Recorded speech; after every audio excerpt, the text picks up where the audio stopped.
you went down the path of bully proof. And the funny thing is Jocko, his book, Way of the Warrior Kid, the kid's getting bullied and he goes to jujitsu class and then he starts to learn how to defend himself. Mark's the main character. And so speak to that of like, number one, it's a business lesson because you said, hey, who's another market that we could address? And bullying's a real thing for kids. But then also just like, how cool is that? That's a whole nother, we talked about the law enforcement side, but that's a whole nother side to your business where you're helping kids, physically active, self-confidence, all of that. So sorry, really long lead up to a question, but what are your thoughts there? Well, Gracie Bully Proof, here was my thought. I grew up in this family of jujitsu. I didn't have a choice to learn, right? So I was empowered with jujitsu from when I was conceived, right? Like this is simply my DNA. So I grow up and I don't know life without it. And it wasn't until I became a head instructor and the lead here at Gracie University that looking at other kids and like, wow, really realizing how serious of a problem it is for other families. It wasn't a problem for our family.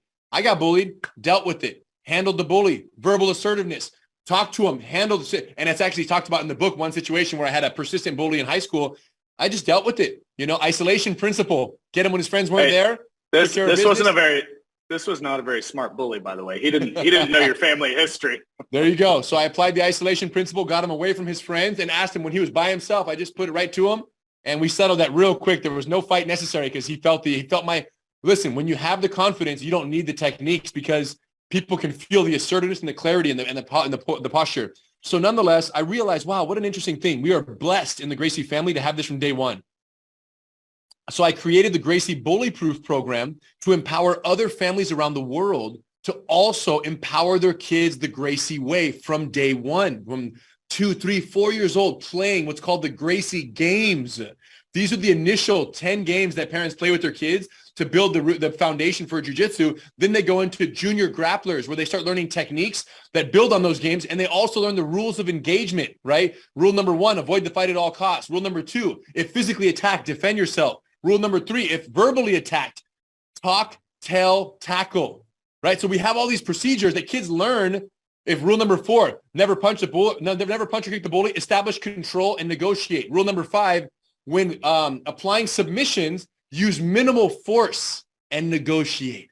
So all about the compassion and the control and the discipline. So kids are empowered with it. So we created Gracie Bully Proof, started teaching it here at our main headquarters school.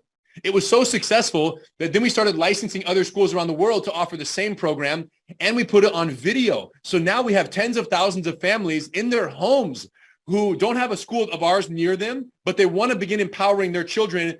They buy a little 10 by 10 square feet of mats, and they start watching our video, practice.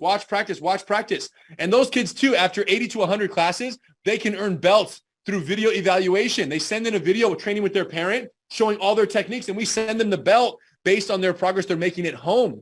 So really it was just, I was blessed growing up in this family, and this was my way to share that blessing with parents and families and kids all over the world. Because if you ask me, the world is much better when kids have the tools to deal with bullying. It would only be made better than that if there was no bullying, but that's impossible because power is a real thing, and power dynamics and sifting through the complexities of power dynamics in grade school, middle school, and high school, it's always going to be a challenge. But as long as kids have this confidence and the techniques to healthily set boundaries and be able to look at someone in the eye and say, listen, I can see that you think that's funny, but don't ever do that again. Jesus. And when we teach kids to talk like that, which is part of our program, the verbal practice, when the kids learn to speak like that, bullies stop, and then it puts an end to it. The problem is this, Brad. Boundaries are everything.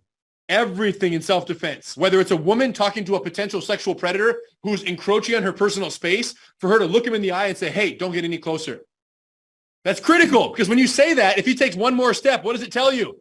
Game on.